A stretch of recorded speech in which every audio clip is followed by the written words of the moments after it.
We're live. Hello, everyone, and welcome to SD Spooky Adventures, Spooky Tales with Debbie and Janine. I'm Janine. And I'm Debbie. Okay, we're so excited to do this, and really tonight we already have our theme going of what we want to talk about, which I think is pretty scary. We're got a half-hour show, so please share the show and get some people in here because it's going to be a great Sunday every Sunday when we go through all these scary tales of true stories, right, Janine? Yes, I think it's going to be a lot of fun to kind of delve in, but also quite spooky as well. I do want to tell you that Janine had wrote a book, and so let me add that. Now, Janine, can you tell everybody about this?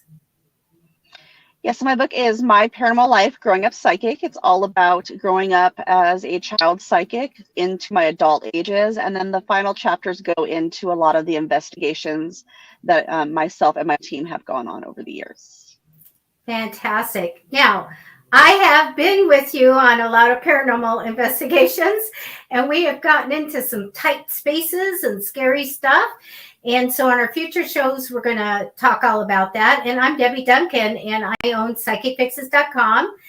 Check it out. I'm a psychic, international psychic, tarot reader, and paranormal investigator too when I have time.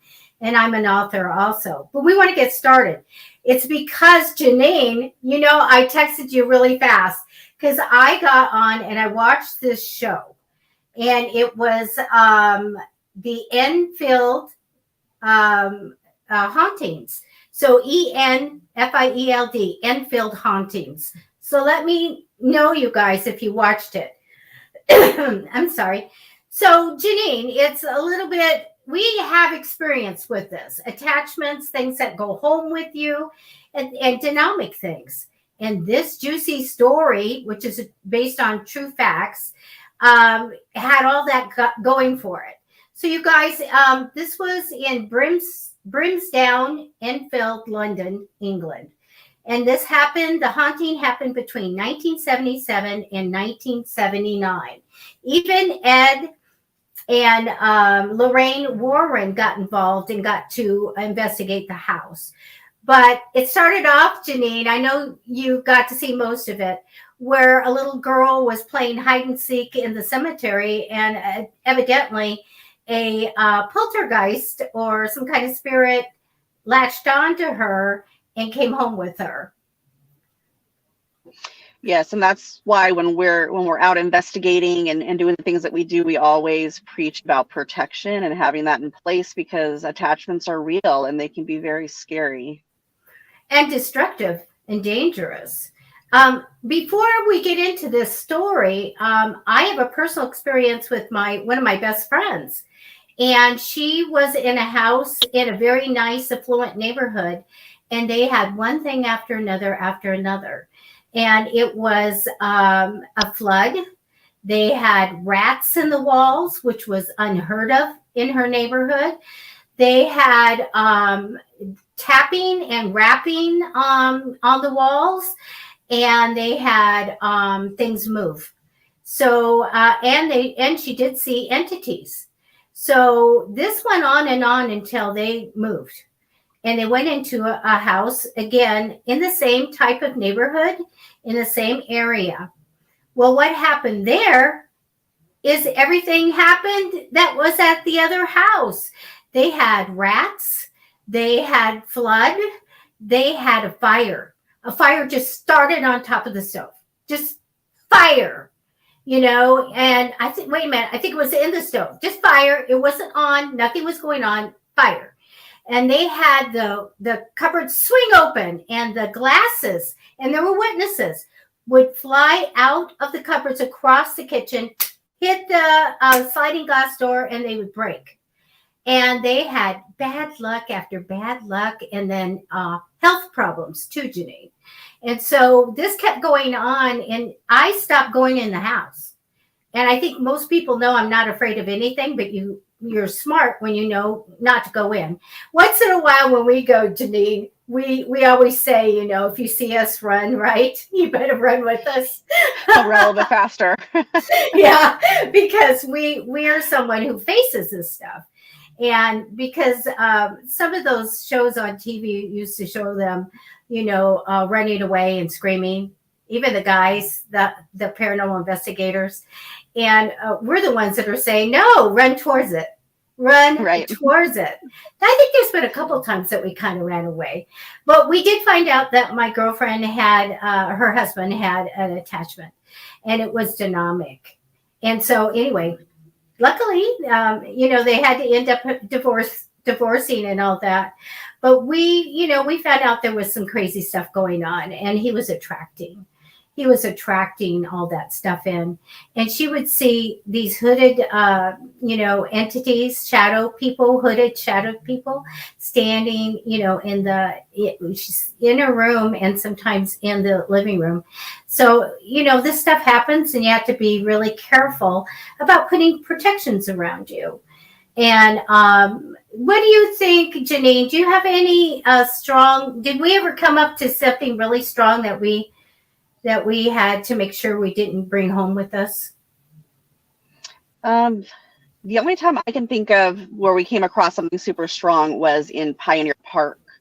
There's a big tree there, and it tends to throw things at me in particular.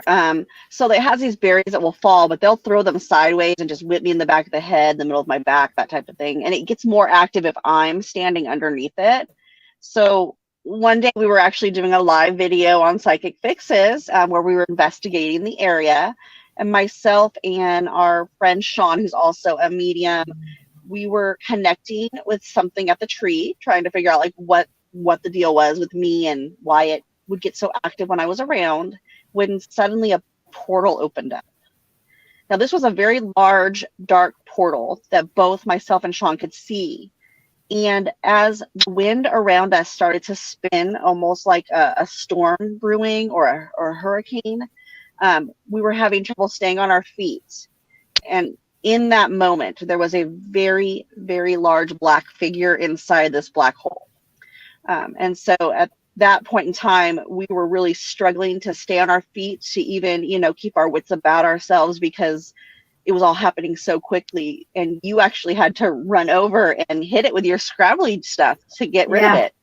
Well, I had part of our tour people, our meetup people with me, and we could see you guys walking backwards, like like there was a force and you were trying to keep your footing. And we were using walkie-talkies at the time. And then when I saw what was happening, I'm the protection person, so I always keep my stuff with me. We call it scrabbly juice. And it's wild rue, salt, sage, you know, all this good stuff mixed together. But and a first aid kit, because you got scratched.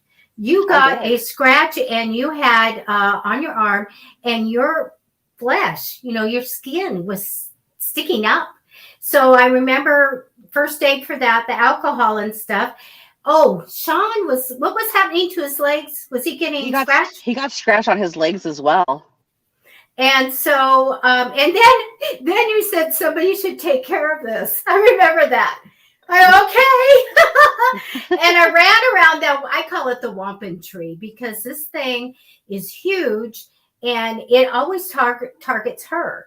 But I say my, you know, protection words, the prayers and all of that. And I throw my little scrabbly juice all the way around that.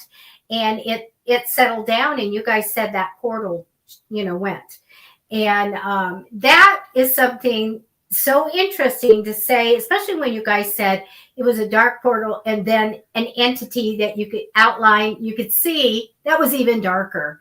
And I'm like, oh, now that was at the top of the tree. It's not like we could have put our hand in. We've been places where you can put your hand in them.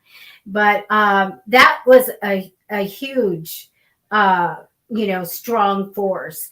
I was at Dearborn Park Cemetery. We were there one night, And I remember a lot of stuff happened. We don't have time for all that. But the one thing that happened, I remember, is I saw something in the bushes by the office, and a medium came over and she got my ear and she says, "Do you see what I see?"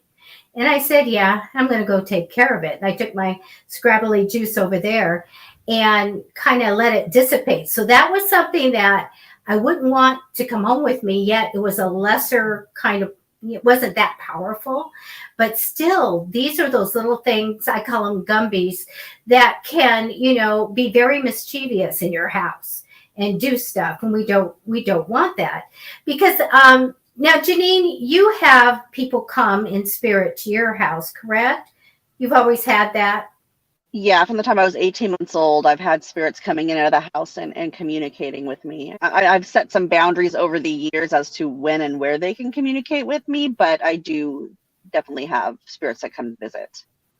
And so when I first started getting into this, I didn't know about warding your house and keeping things out. I was free. I was a freeway. Come on in. But luckily, I think my archangels and stuff, really protected me because we had lots of movement. So one time I was sitting on the couch and the remote on the TV across the room, it came off the TV and floated in a diagonal across the room and then ended at the carpet at, the toes. And that was so weird. And then I have things move and shake. And if you don't acknowledge them, then they'll go and stop. But I've had a lot of movement in my house. So I know I have a lot of spirits that come in. And that's okay because they haven't been anything. I haven't felt anything except for one time.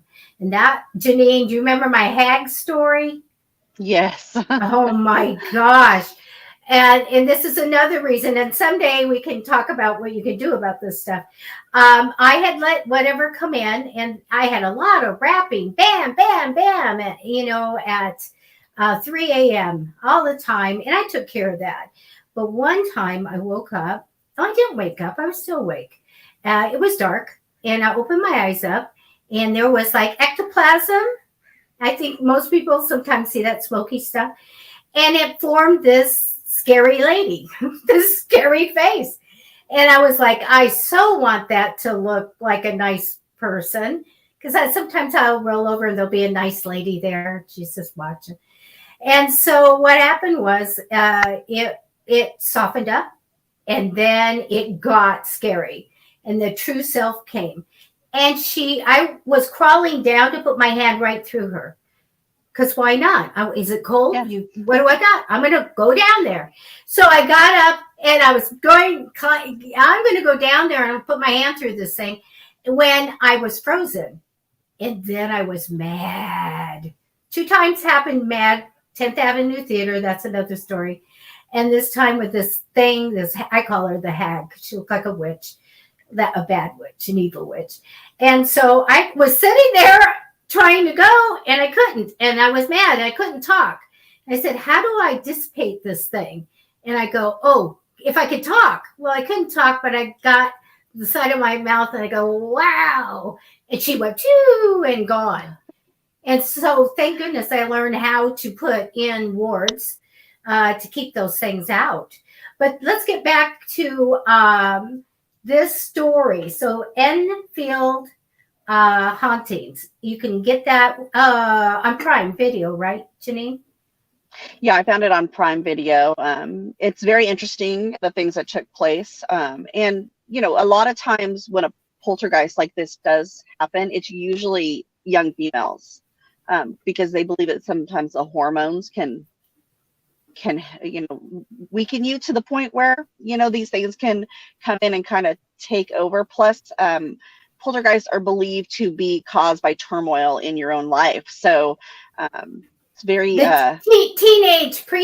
teenage years. I will tell you, I learned at the age of 10, 11, to start putting protections in place, all because we invited something in through a Ouija board that attacked one of our parents. And so she was literally floating off the bed. And then we heard her hit hit the bed as we were opening the door as she had fallen. And all she could say was that she saw the devil that day.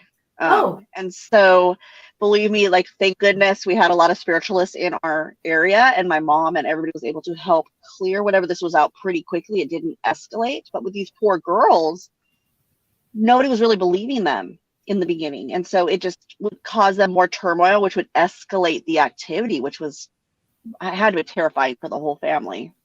right. And that's a good thing. You know, I have people in my family that use the Ouija board and they're very happy with it. They don't have any problems. First time I used it, I was very young. And my girlfriend, who is a very, very great psychic and Wiccan high priestess now, we opened something and she was taken over. And she literally in the dark had bright red glowing eyes. And we couldn't get her out of it. We were just kids, like, hey, we get a Ouija board, here we go. Yeah, come on in. You know, we're like, no, don't do that. That's why I won't use one now. You know, people, you know, I know that they say it's a tool, but we have to be careful opening portals and invitations. We don't want to do it. Yeah, and I express deeply, if you don't know what you're doing, don't play with any of the tools, because even a pendulum can open the same thing as a Ouija board, which people tend to think that they're more safe. But any open communication form you're tool, asking for communication. So you have to be able to, you have to protect yourself. You have to put in stipulations and boundaries as to what's allowed, and then you have to close your communication. And as a kid, we all had, I mean, most of us had Ouija boards. I was playing with one when I was 6 or 7. So, you know, you learn very quickly after one bad experience that you can't take it lightly. Right. And you're right. All the divination tools that you have, the first thing you should learn is protection. And it could be as much as, well, we had a lot because the places that we went. But you know, you can use your archangels, holy water, all kinds of different things like that. So anyway, this was, and Janine, I know you have to go in a few minutes, but we'll get in a little bit to this haunting. This haunting was horrific in, you know, how it affected all the people and the paranormal investigators that went in. And it is a lot of levitation or getting pushed up to the ceiling or the wall, and a lot of bruises the girls would get, and their voices changing. So I went to a seance when I was a teenager, and this lady was like, I don't know, late 70s or 80 or something like that. And a voice came through her, like amplified, like a Native American person, as loud as you can even think of, from this lady. There's no way that came out of her, you know? Right. And so, you know, and scary stuff, because I don't know that they were really putting in the, you know, wards that we do to make sure that we're safe and sound. And so, well, you've got 2 minutes, Janine, and then I'm going to stay on. And I see people are making some comments, so we can talk about that. Yeah, I just, you know, the whole spirit attachment and then channeling through you is terrifying to me. I've never allowed anything to channel through me, just because I'm not willing to give over control to another entity, even for a brief moment.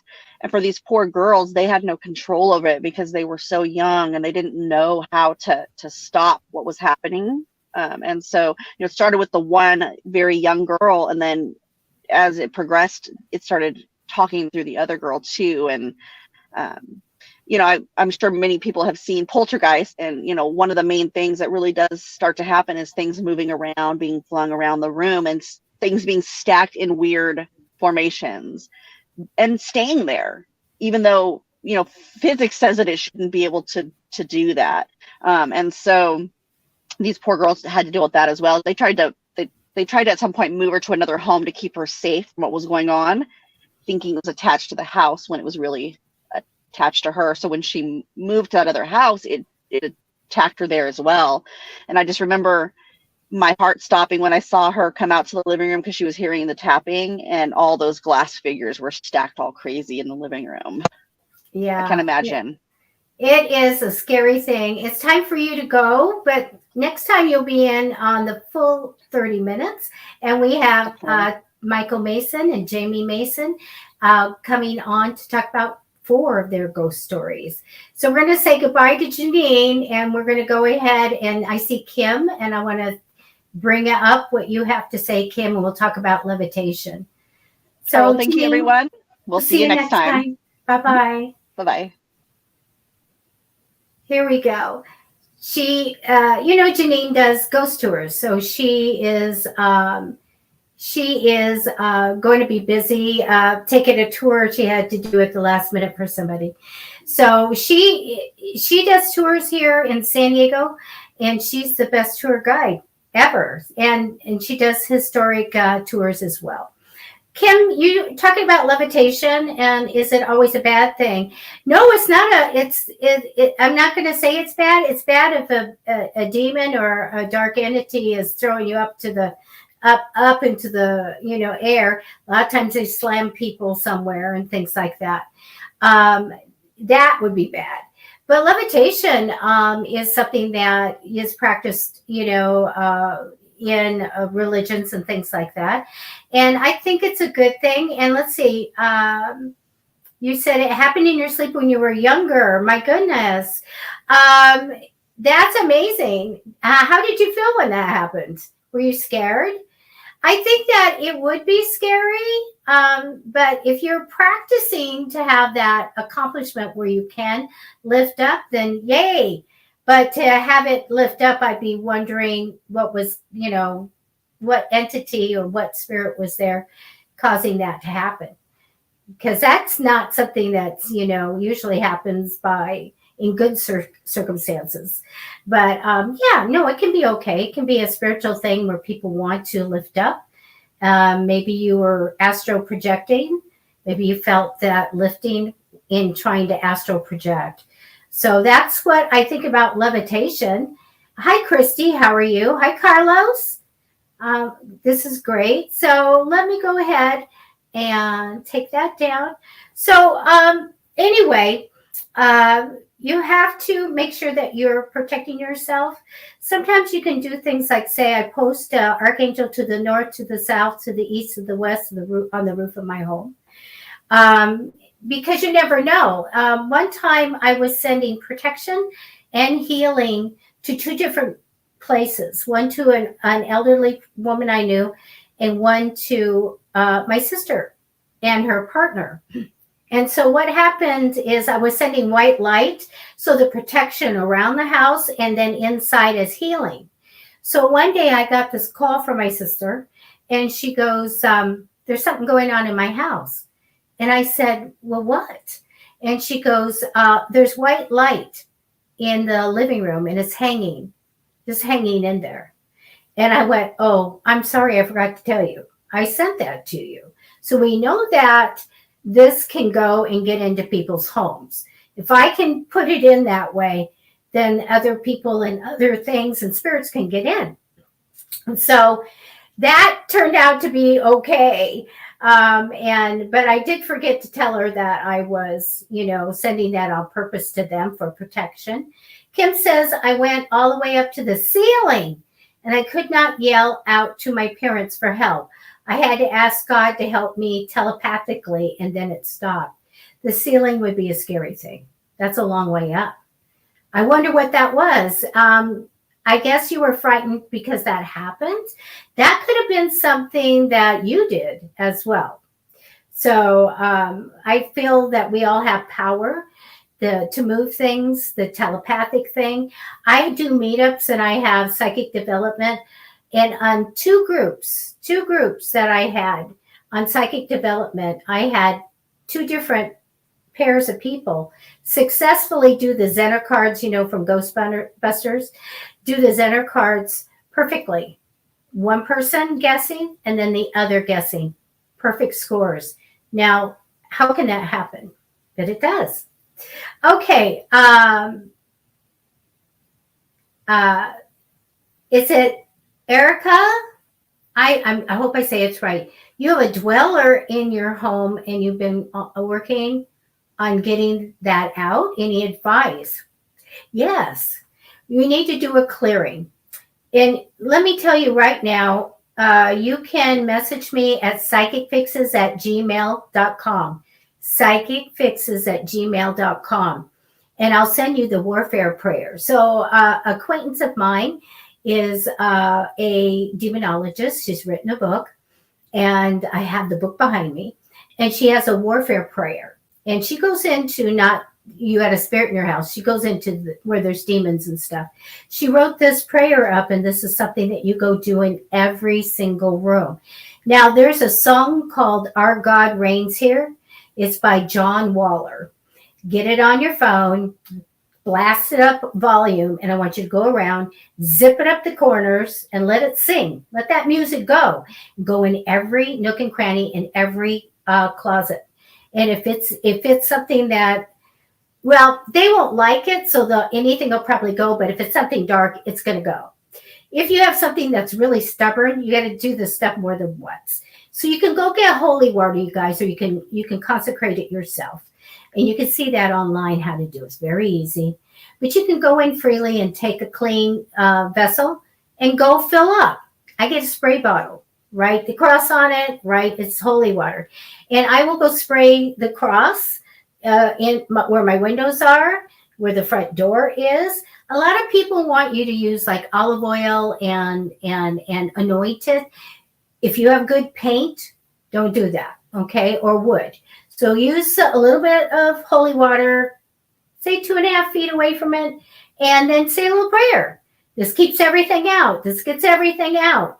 But it's saying prayers in all the rooms. And I tell people, if you really want to do this right, you need to clean your house, very feng shui. You need to clear it. And this is by the music, the warfare prayer, burning sage. Be careful. I don't do the burning sage in the house. I don't want a fire. And I don't, want anybody to be allergic to the smoke. So you can just put little things of sage in every room. You can do that. Be careful if you use salt. If you have kids or pets, don't do it, okay? There's always something you can substitute for to ward your house. And so one thing that a Wiccan would do is you get a glass jar, and you guys, the neatest thing, Persian spice, wild rue seed, and it smells like chocolate, by the way. Put that, any kind of salt, crunch up a little sage, make it a little mixture. Put a top on it with maybe some holes. You do not want cats to get it or kids to get it, okay? And so if you're clear for that, put it in every corner that you have of your house. Then go over to that corner and just see the energy rise up to the top. And you're going to form an energy shield. And just go to your higher power and say, in the name of your higher God or whoever you use, we form and we put up this and make a color like gold or whatever, this shield, and shield your house. But there's a lot of things that you could do. Matter of fact, is it Erica? Remind me to send you my book, Protective Magic, okay? Because I have a whole book on how to do this. I'll give it to you free. I'll give it to you in digital. It's for sale, so just don't share it. But I'll give it away if anybody needs it. Just psychicfixes@gmail. I'll give it to you. And it has everything that you need to put in protection. If you like roses, put roses in the room. Why are roses protection? Aren't they love? Yeah, the rose blossom is love. But anything with a thorn, any plant with a thorn is a protective plant. Okay? Carlos, though, thank you so much. That's really nice. I have a recipe for a black salt. I put it up once in a while on Psychic Fixes. You have some, you haven't tried it. But when you are doing protection, use any kind of salt, please. Any kind. All right. I get a lot of arguments, but I know I have thousands and tens of thousands of people that saw my video on YouTube at Psychic Fixes channel on salt. And it tells you how to use salt, how to get rid of it. Okay. It's important how you get rid of salt once you've used it. because it's going to absorb stuff. Now, can I tell you guys this? Because people don't get this. So many readers that I know get salt lamps, right? For healing, salt lamps. Please don't use a salt lamp if you are a reader and you're using your psychic ability or in your office or whatever. Keep it in the bedroom. Don't do any readings in the bedroom. Keep it in the bedroom. Salt takes in the negative and it takes in the positive. It absorbs all that energy. So I don't use it. I won't have one in my house. Oh. Christy, can you just send me an email at psychicfixes@gmail.com and I'll send you that book. And if anybody's interested in manifesting, which is what I teach, I will also send you a free copy. So just let me know at psychicfixes@gmail.com. You know what? Our time is up. Isn't that crazy? I'm used to doing an hour, and Janine and I are going to be doing 30-minute shows. And also, Michelle and Janine are going to be doing some shows as well. And so stay tuned because we'll put it all on Facebook of what we're going to be having coming in. Let me see. If you moved it around, I'm not sure where it's been. I have moved so many times. Well, whatever you have to, you know what, if you need to find something, I sense things with energy. When I do psychic development, I always do lottery tickets, scratchers that are unscratched, because I can literally take one and see the energy goes up like this. I go, there's a winner. Yeah, losers. Oh, that's a winner. And so sometimes you can just rub your hands lightly and then go around and see if you get a tingling. Now, if you guys are diabetic, this isn't going to work because a lot of times you tingle anyway. But just lightly like this and walk around and see if you sense. That's how I chase the ghosts in the 10th Avenue Theater. I chase their energy and just see what's going on. When I have to find an object, that's when I talk to my guides. And I said, okay, lead me to it. And that worked a lot when my son was, he had contraband in his room. I just go to the door and I'd say, lead me to it. And then I walk, then I go over, then I end up in the closets, then I move the thing and pull it out. You know, it was always a game he wasn't supposed to have. So anyway, that is a way that you can find some things. Ask for it. I taught my son to say, dear St. Anthony, please come around, for something is lost and cannot be found. And then he centers himself and then he finds it. So Chrissy's laughing. Carlos, I'm so glad you came here. That's my good friend, Carlos. And so anyway, I have a lot of funny stuff too. And it helped you, Kim, to find objects. That's right. So anyway, I am Wiccan trained. And I've just written my first Wicca books, and they are just coming out right now on Amazon. And I've done a children's series called Fig Willow, and that's for sale at Barnes and Noble and Amazon. And but I do past lives. So I'm doing a series with a co-author, Kara Carter Goubert, and it's Deborah O'Hara. The Past Lives of Deborah O'Hara. And it has my real seances are in there and my real spooky adventures. And it's a great fantasy and historical book. So if you get to see that, that would be great. And remember Janine's My Paranormal Life, that's for sale on Amazon as well. Thank you. So you guys, I'm always at Psychic Fixes Facebook page. And I also have a website that I have to try to keep up. And we have our YouTube where we have all of our videos on. Okay. So I teach a lot of stuff in some of those videos. So go see those if you need some help. Otherwise, if you have a question about what's going on, please just to write me at psychicfixes@gmail and I should be able to answer it. Okay. So we're going to be back next Sunday. for 30 minutes, and we'll have Michael Mason and Jamie Mason. They are on the panels at San Diego Comic-Con, and they are, what do you call when they change costumes? Cosplay. They are cosplay experts, but they have ghost stories. And so they're going to be on telling their ghost stories next week. And hopefully you guys will let us know if you have one. And then we'll switch over and listen to your story as well. And I thank you so much for coming on. Janine and I will be back at 6:30 p.m. Pacific time next Sunday right here. So you guys, thank you so much. And if you need me, just message me, okay? Okay, good night, everybody. Bye, Carlos. Much love. Take care, Kim. Bye-bye. Thank you.